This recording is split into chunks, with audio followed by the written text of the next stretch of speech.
이 시간 함께 보실 말씀은 누가복음 16장 말씀입니다.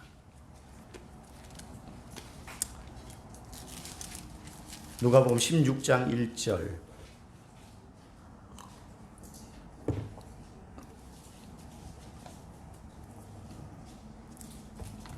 신약성경 122페이지.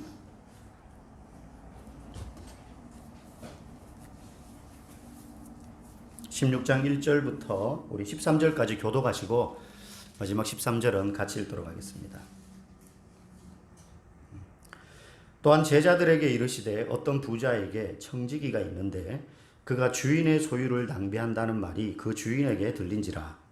주인이 그를 불러 이르되 내가 네게 대하여 얻은 말이 이것이며 내가 보던 일을 생하라. 청지기 직분을 계속하지 못하라 하니 청지기가 속으로 이르되 주인이 내 직분을 빼앗으니 내가 무엇을 할까? 땅을 파자니 힘이 없고 빌어먹자니 부끄럽구나.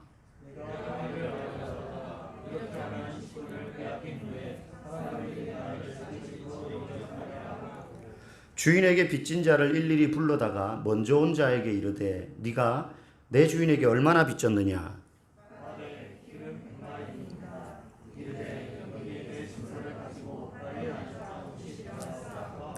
또 다른 이에게 이르되 너는 얼마나 빚졌느냐? 이르되 밀 100석이니이다. 이르되 여기 네 증서를 가지고 80이라 쓰라 하였는지라.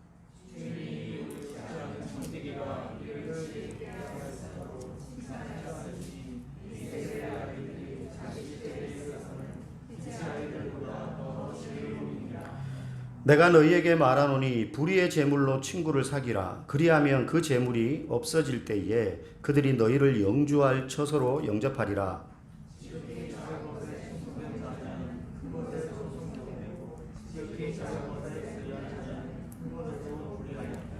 너희가 만일 불의한 재물에도 충성하지 아니하면 누가 참된 것으로 너희에게 맡기겠느냐?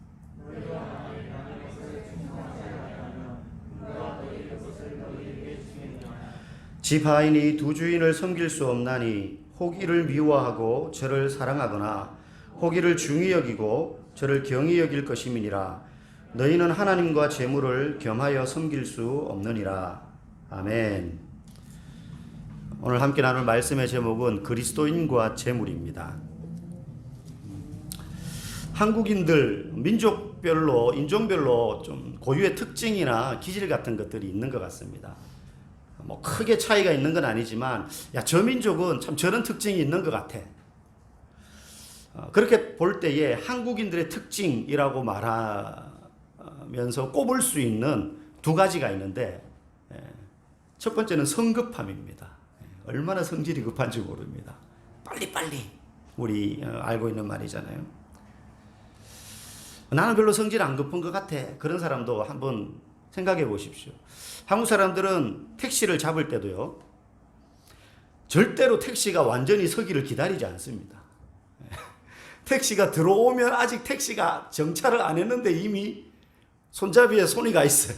그러면서 택시가 서려고 하는 중에 이미 문을 열고 막 한 발을 올리면서 아직 엉덩이를 시트에 붙이지도 않았는데 목적지를 벌써 이야기합니다. 서울이요, 뭐 서대문이요, 이런 식으로. 그리고 또 운전기사도 앉아가지고 느긋하게 목적지 말해줄 때까지 기다려주지 않아요. 버스 탈 때도 어떻습니까? 버스가 저쪽에 들어오고 있어요. 요즘 친절해가지고 버스 정류소에 이미 몇 번 버스가 지금 들어오고 있다. 다 이야기를 해요. 그럼 사람들이 이미 다 일어섭니다. 일어서가지고 마치 100m 출발하는 선수들처럼 버스가 들어오는 걸 보면 벌써 슬금슬금 버스가 설 위치를 예상해가지고 확 이동을 합니다. 그럼 버스가 끽 서는 게 아니잖아요. 쭉 밀려가지고 들어오면 그걸 막 쫓아가요. 그러면은 버스가 완전히 정차하기도 전에 또 기사 아저씨도 문을 미리 엽니다. 그럼 사람들이 막 올라타죠. 얼마나 성질이 급한지 몰라요. 여러분, 커피 자판기에 커피를 눌러놓고 이제 먹으려고 타면은 사람들이 어떻습니까? 띵 눌러놓고 벌써 커피가 내려오기도 전에 손을 집어넣고 기다립니다. 이렇게 빈 컵을 붙잡고. 아마 그러다가 손 한 번씩 대보신 분들 분명히 있으리라고 생각합니다. 얼마나 성질이 급한지 몰라요, 한국 사람들이.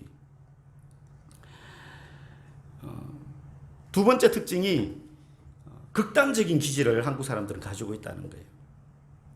얼마나 성격이 극단적이냐, 이게 성급함과도 좀 연결이 되는데, 외국의 어느 대학에서 이제 테스트를 했습니다.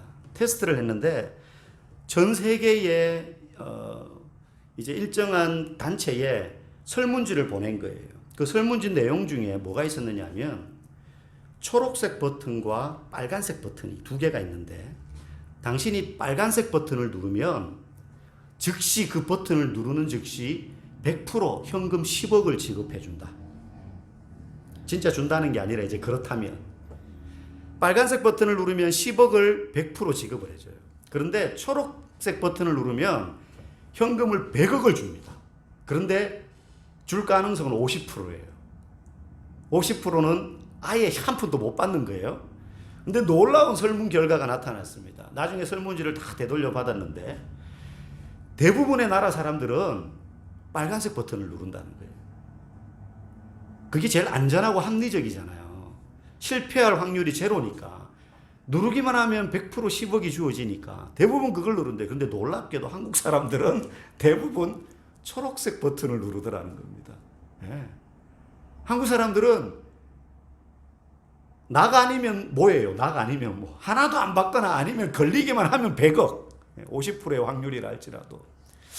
한국 사람들 참 성격이 급하고 극단적이다. 이런 것들을 이제 그런 실험들을 통해서 보게 되는 거죠. 한국인들은 어중간한 걸 싫어합니다. 갈 때까지 가서 망하든지 아니면은 그냥 막 뭐 녹아나든지 뭐 그런 거를 원하지, 이것도 아니고 저것도 아니고 밍밍한 거 별로 안 좋아하는 것 같아요. 그래서 유독 그 라면도 뭡니까? 뭐 불닭볶음면 하다가 나중에 안 되니까 핵불닭볶음면, 거기다가 안 되니까 청양고추까지 막 썰어 넣어가지고 그걸 먹는 걸 자랑이라고 또 막 인터넷에 올리고 말이죠. 그럼 막 따라 해보다가 막 그냥 속 뒤집어지는 사람들이 있고, 얼마나 성격이 극단적인지 몰라요. 특히 돈이 걸렸을 경우에. 여러분들 아마 명절에 그냥 웃고 즐기자고 친 고스톱 때문에 형제들끼리 멱살잡이 한 이야기들 혹시 들어보신 적 있는지 모르겠습니다.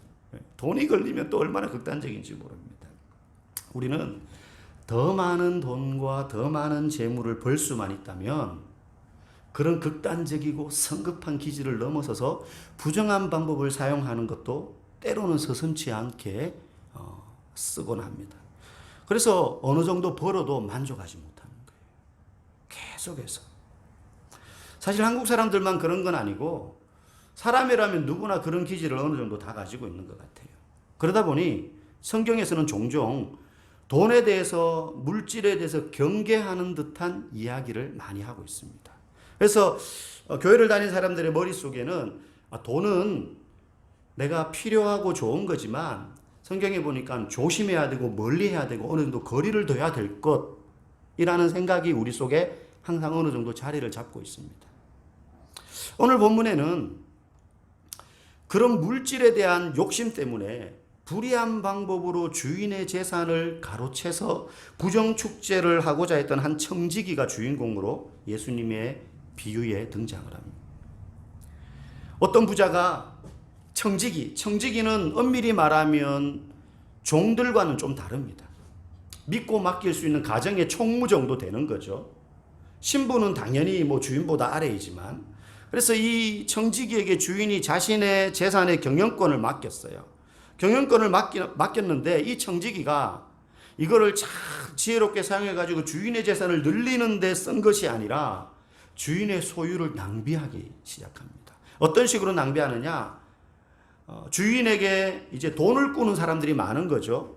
물품, 농산물을 꾸거나 그 당시에는 또 아니면은 땅을 좀 빌려서 소작을 하거나 그러면 그 소작의 소출의 얼마를 이자로 당연히 주인에게 줘야 되고, 그리고 돈도 그렇게 이자를 내야 되고 하는 일들을 이 청지기가 한 거예요. 뭐 거기까지는 정상적입니다.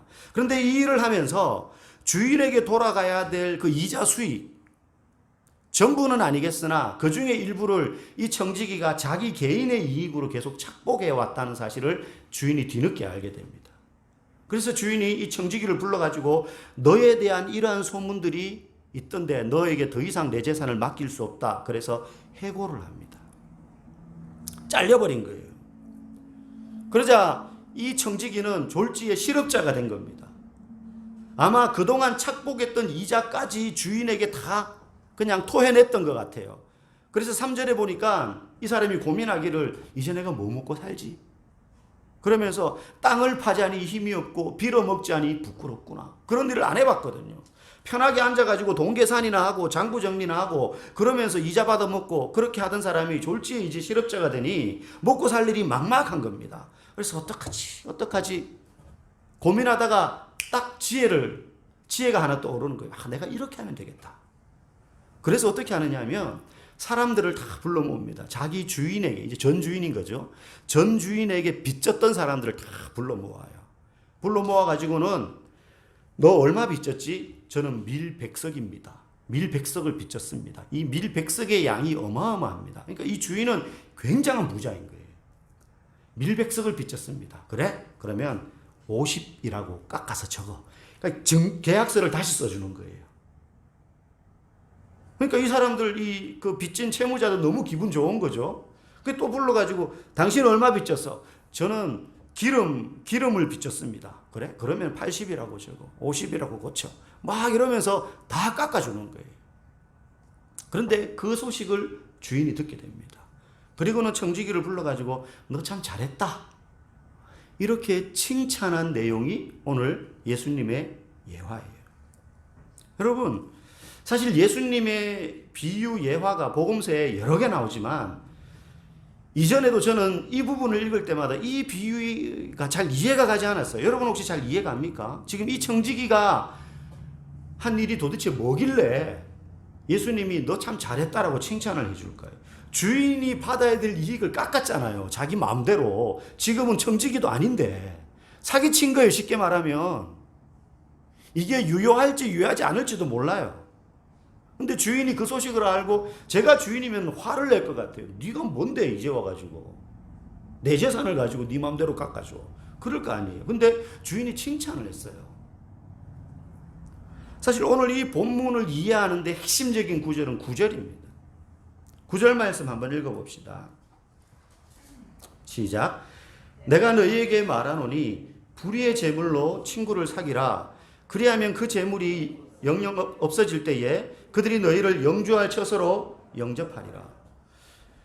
사실 오늘 본문을 이해할 수 있는 핵심 구절은 바로 이 9절에 나오는 내용인데 사실 읽으면 더 헷갈려요. 예수님이 뭐라고 말씀하셨냐면 이 비유를 마치고 난 다음에 그러므로 너희에게 내가 말하노니 불의의 재물로 친구를 사겨라. 이게 뭔가 말이 안 맞는 것 같아요. 예수님 같으면 정의롭게 얻은 재물로 친구를 사겨라 이러면 뭐가 맞는 것 같아요. 근데 불의하게 얻은 재물로 친구를 사겨라. 이게 뭔가 부정한 방법으로 돈을 벌어도 된다는 말인가? 아니면 돈을 써가지고 친구를 만들어라는 말인가? 이게 잘 선뜻 이해가 가지 않아요. 그런데 뒤에 이 비유에 대하여서 풀어주면서 예수님이 하시는 내용들을 가만히 읽어봤을 때에 불의의 재물로 친구를 사기라 이 말의 의미가 뭐냐면 세상의 재물, 여기서 불의한 재물이란 말은 부정한 방법으로 취한 재물이란 뜻이 아닙니다. 지금 이 비유에 나오는 청지기는 그리스도인이 아니에요. 예수 믿는 사람이 아닙니다. 일반 세상 사람들을 대표하는 인물이에요. 비유 예화 속에서. 근데 이 나쁜 짓을 한 거죠. 청지기가 주인의 재산을 몰래 축적했다가 들통나서 잘린 거니까. 근데 예수님이 불의의 재물로 친구를 사기라고 하신 말씀은 세상의 재물을 지혜롭게 사용하라 이 뜻이에요. 지금 이 청지기는 불의한 일을 하다가 잘린 게 맞습니다. 그런데 그가 불의한 일을 하다가 잘렸는데 주인의 재산을 가지고 뭘 했느냐? 빚을 깎아줬잖아요. 결과적으로 어떻게 됐느냐 하면 빚졌던 사람들은 이득을 봅니다. 빚이 줄어들었으니까, 채무가 줄어들었으니까. 근데 주인 입장에서는 어떤 일이 되느냐? 자신의 평판이 더욱 좋아지는 거예요. 주인 입장에서는 이미 그 전에 불의한 재물을 취했던 것들을 다 환수를 했어요. 그리고 이 청지기의 행위로 말미암아 주인의 명성에 굉장히 이로운 평판을 얻게 돼요. 아마 이 지혜로운 청지기가, 이 불의한 청지기가 이렇게 지혜로운 행동을 하지 않았으면 그는 주인은 물론 채무자들과도 사이가 굉장히 나빠졌을 겁니다. 그래서 4절에 보면 잘리고 난 다음에 내가 이제 어떻게 해야 되지? 뭐 먹고 살지? 고민하다가 이렇게 하면 직분을 빼앗긴 후에 사람들이 나를 자기 집으로 영접하리라 그래요. 내가 이렇게 이걸 깎아주면 이 사람들이 나를 잘 대해줄 거야. 당연히 그렇게 되죠. 그렇게 생각을 하고 지금 이 일을 했던 겁니다. 9절 말씀은 한마디로 이런 거예요. 세상 사람들도 재물을 가지고 어떤 용도로 쓸 때에 단순히 자기의 유익만을 위해서 쓰지는 않는다는 거예요. 9절을 통해서 예수님이 우리에게 가르쳐주는 두 가지 귀중한 내용이 있습니다. 첫 번째는 돈에 대하여서 그리스도인이 가져야 될 태도인데요. 그 중에 첫 번째는 돈은 결국 사라질 것이다 라는 사실을 명심하라는 거예요. 9절에 보니 이렇게 말씀하십니다. 그 재물이 없어질 때예요. 결국 돈은 우리가 최고의 가치로 여겨야 될 영원한 대상이 아니라는 거예요. 우리가 이걸 잊어버릴 때가 굉장히 많습니다. 내 호주머니에 있고 내 계좌에 들어있고 내 주식 이게 영원히 내 삶을 안전하게 보장해 줄 것처럼 착각하며 살 때가 있는데 결코 그렇지 않다. 이건 없어질 것들이다. 삼성의 이건희 회장이 죽었지만 그 사람 갈 때 우리랑 똑같이 아무것도 못 가지고 가는 거예요. 뭐가 의미가 있습니까? 아무 의미 없는 거예요. 돈이 그 사람한테. 죽은 자에게는. 두 번째, 돈에 대해서 우리가 가져야 될 태도, 예수님이 말씀하시는 건 10절 말씀 한번 읽어봅시다. 시작. 지극히 작은 것에 충성된 자는, 지극히 작은 것에 불의한 자는 큰 것에도 불의하니라. 돈은 지극히 작은 것에 불과하다는 거예요. 돈보다 훨씬 크고 훨씬 가치 있고 훨씬 중요한 게 많다는 겁니다. 여러분, 우리가 잘 생각하셔야 될 게 돈은 문제가 많기 때문에 우리가 신앙생활 하는데 걸림돌이 될 수 있기 때문에 많이 가지면 안 되는 것이어서 버는 족족 다 써버리거나 아예 의도적으로 가난한 삶을 택하는 것이 그리스도인의 참다운 모습이다 라고 그런 삶을 선택하라는 말은 아닙니다. 우리가 성경을 이해할 때 되게 극단적으로 이해하는 경향이 있어요. 부모가 이혼하는 걸 보고 나는 절대 결혼하지 않을 거야. 교회에 대한 부정적인 뉴스를 보고 나는 교회에 절대 다니지 않을 거야. 이건 굉장히 극단적인 선택이죠. 그러므로 돈은 불의한 거니까 우리는 가난하게 살아야 돼. 부자가 되는 건 나쁜 거야. 이렇게 생각하는 말은 아닙니다. 반대로 돈에 과도하게 가치를 부여해서도 안 됩니다. 여러분, 돈은 우리가 결코 숭배해야 될 대상이 아닙니다. 돈은 어마어마한 힘이 있는 것이지만 많은 것을 할 수 있지만 우리가 숭배해야 될 대상은 아닙니다. 성경은 그래서 많은 우상 가운데도 돈을 가장 강력한 우상으로 항상 거론하고 있어요. 편리하고 삶에 많은 도움을 주긴 하지만 하나님보다 더 숭배될 수는 없습니다. 하나님보다 더 숭배될 수는 없습니다. 목사님 그거 당연한 거죠. 근데 이 당연한 걸 우리는 자주 잊어버린다는 거예요. 그러니까 우리가 한번 머리에 들어왔다 그래가지고 계속 남아있는 것들이 있지만 이걸 계속해서 상기하고 생각하고 반복해서 되뇌어야지 잊어버리지 않는 것들이 있거든요. 그런 것들은 우리가 일상에서 살아가면서 쓰고 사용하는 것들이에요. 예를 들면 햇볕, 산소 이런 거 정말 중요하다는 거 우리가 아는데 이게 진짜 중요하다는 사실을 우리는 잊어버리고 살아가요. 왜? 별로 생각 안 하고 매일 누리고 사용하니까 그래요. 돈도 그래요. 우리는 별로 생각하지 않고 매일 누리며 살다 보니까 이 돈이 얼마나 강력한 힘을 가지고 있는지를 우리가 가끔 잊어버려요. 내 마음대로 사용하고 내가 통제할 수 있다고 생각을 해요. 그런데 자칫 잘못하면 돈이 우리를 통제해요. 돈에 휘둘려요. 그 증거가 좀 내가 돈이 넉넉하면 마음이 부근한데 여러분 그렇지 않습니까? 좀 이달에 좀 쪼들려. 남편이 돈 벌어가지고 월급이 들어왔는데 들어오는 우리 집의 통장은 돈 냄새만 맡고 지나가는 버스 정류장처럼 머물러 있지 않고 슉 지나가는 그런 마음이 막 이번 달 어떻게 살지 막 꼽아봅니다. 뭐 나가고 뭐 학원비 나가고 뭐 나가고 그러면 머리가 지끈지끈 아프고 괜히 우울하고 남은 세상에서 도태된 것 같고 돈이 우리를 주물럭주물럭거리는 삶을 우리가 살게 돼요. 이걸 기억하지 않으면 하나님보다 더 가치 있는 게 아니다. 그래서 예수님은 13절에서 우리가 돈 자체에 최고의 가치를 두면 그건 우리가 신앙적으로 두 주인을 섬기는 것과 같다라고 말씀하셨습니다. 사실 예수님이 이 비유를 제자들에게 하고 있는 겁니다. 그런데 이 비유를 할 때 제자들만 이걸 듣고 있었던 게 아니에요. 그 곁에 다른 사람들이 이 비유를 듣고는 가슴이 뜨끔합니다. 가슴이 뜨끔해지면서 예수님의 이 비유에 대해서 냉소하며 비웃는 사람들이 있었는데 그들이 바로 바리새인들이에요. 왜 그들은 예수님의 이 비유를 비웃었느냐? 14절 말씀 한번 읽어봅시다. 시작.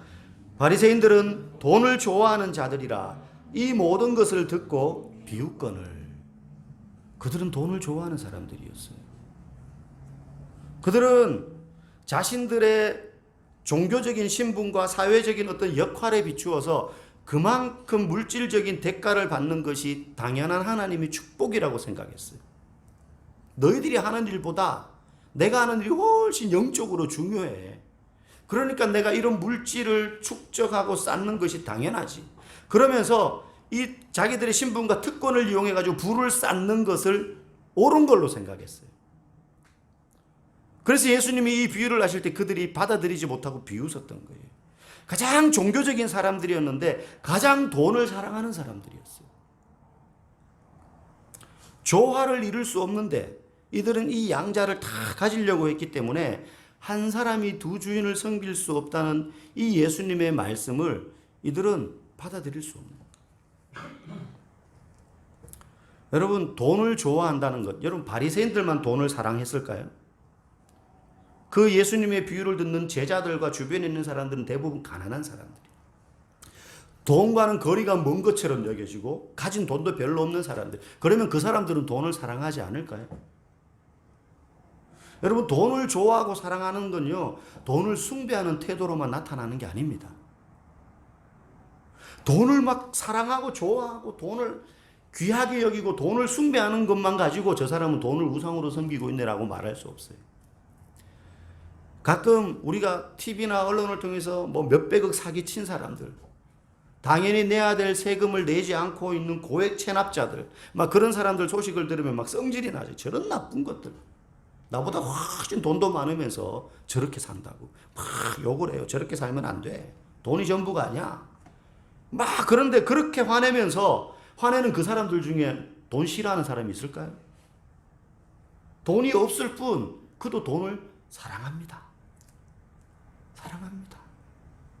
예수님의 눈에는 악인이 형통하는 것을 보고 분노하는 사람이나 그걸 부러워하는 사람들이나 그 마음의 중심은 똑같아 보이는 거예요.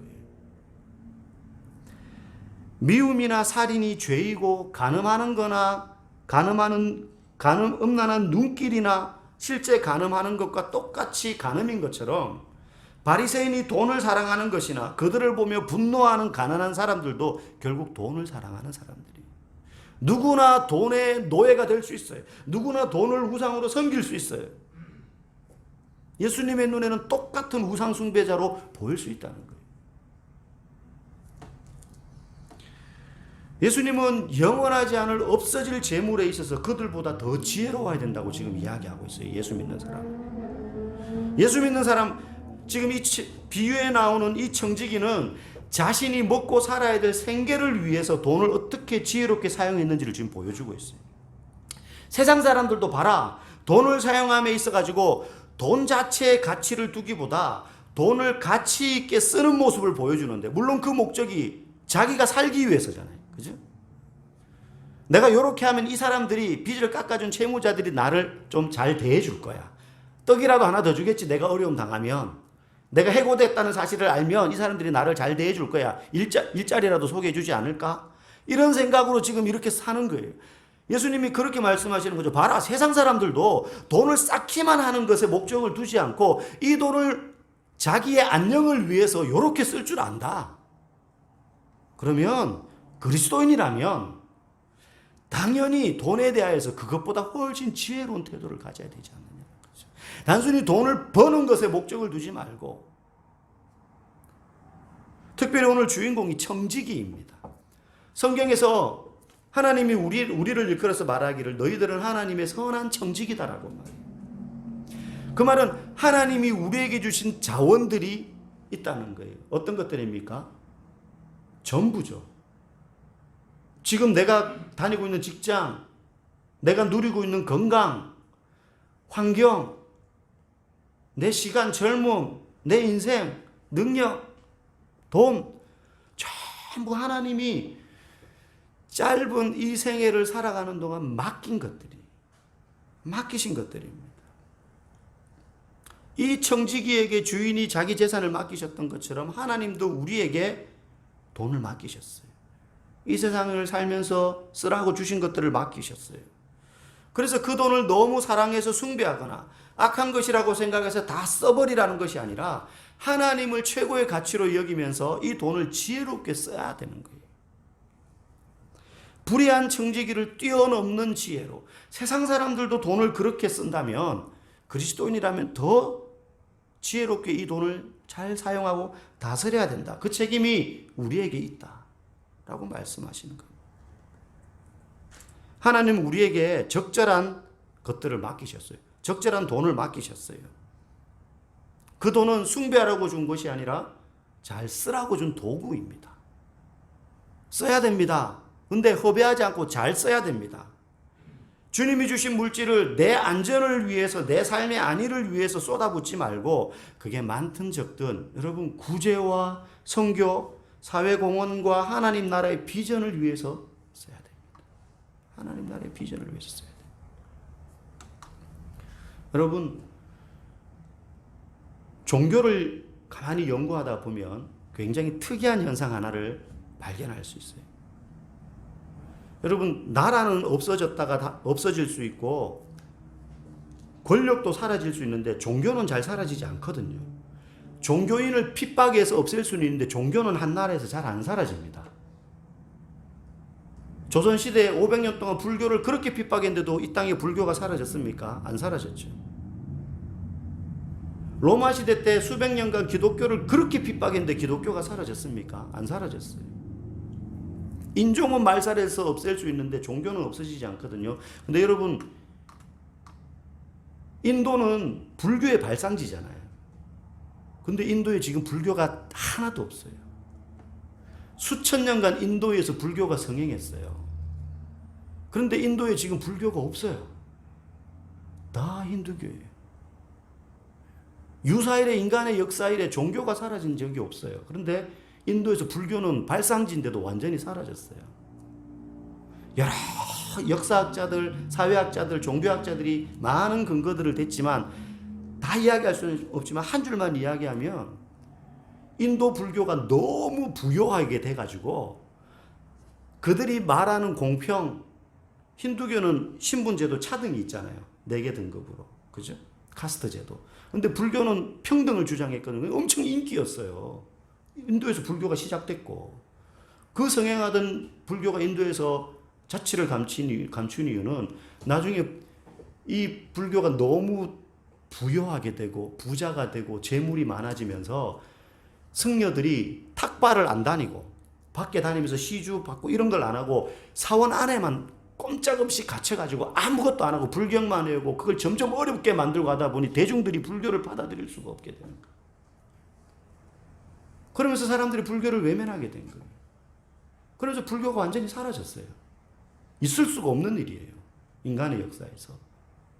저는 오늘날 교회와 기독교가 그 길을 따라가지 않을 것이라는 보장이 없다고 생각을 합니다. 우리가 적든 많든 가지고 있는 물질을 교회가 개인이 예수 믿는 사람이 구제하고 선교하고 사회를 발전시키고 가난한 자를 돕고 하는 일에 지혜롭게 주님이 주신 물질을 사용하지 않으면 하나님이 우리에게 주신 물질은 절대적으로 교회가 살을 찌우고 교회에 더 많은 장비들을 모아가지고 윤택하게 만들고 하는 일에 절대 쓰라고 주신 것이 아님을 우리가 잊어버려서는 안 되는 것입니다. 그때 우리는 청지기의 사명을 다하는 거예요. 여러분, 우리에게 있어서 가장 선한 청지기는 바로 예수님 아니십니까? 예수님이야말로 그분이 가지고 있었던 무한한 능력, 무한한 지혜와 지식을 한 번도 자신을 위해서 쓰시지 않고 가난한 자와 병든 자와 굶주린 자와 소외받은 자와 이방인들과 계급이 낮은 자들을 위해서 쓰셨어요. 다 흘려보내셨을 뿐만 아니라 자신의 생명까지 다 나누어 주셨어요. 자기를 위해서 하나님으로부터 부여받은 것을 쓴 적이 없으세요. 그 덕분에 그분이 그런 진정한 청지기가 되신 덕분에 우리도 하나님의 청지기가 될 수 있었던 거예요. 그러므로 저와 여러분들이 내 유익을 위해서 쓰지 말고 하나님 나라를 위해서 이것을 쓰자는 거죠. 그렇게 사용하면 11절 말씀 참된 것으로 우리에게 맡기실 거라는 거예요. 능력을 주십시오가 아니라 주신 능력을 작든 크든 쓰면 참된 것으로 우리에게 부어주시는 원리가 오늘 말씀의 원리인 것입니다. 주실 때까지 기다리는 것이 아니라 이미 주어진 것을 쓰자는 거죠. 작은 거라도 하자는 거죠. 돈보다 예수님이 중요합니다. 돈보다 예수님을 사랑할 때 예수님은 우리에게 참된 재물을 맡기실 것입니다. 우리에게 이미 주신 것들을 우리가 쓸 때, 나눌 때 주님이 우리에게 더 귀한 것들을 부어주시는 것입니다. 주님이 주신 이 땅의 재물과 은사와 능력들을 우리 교회가 또 우리 성도들 한 사람 한 사람이 이웃들에게 하나라도 더 지혜롭게 잘 사용해서 정말로 참되고 더 많은 것들을 맡아서 그 책임을 감당하시는 귀한 하나님의 청직이 되는 우리 교회 또 우리 성도들 다 될 수 있기를 주님의 이름으로 간절히 축복합니다.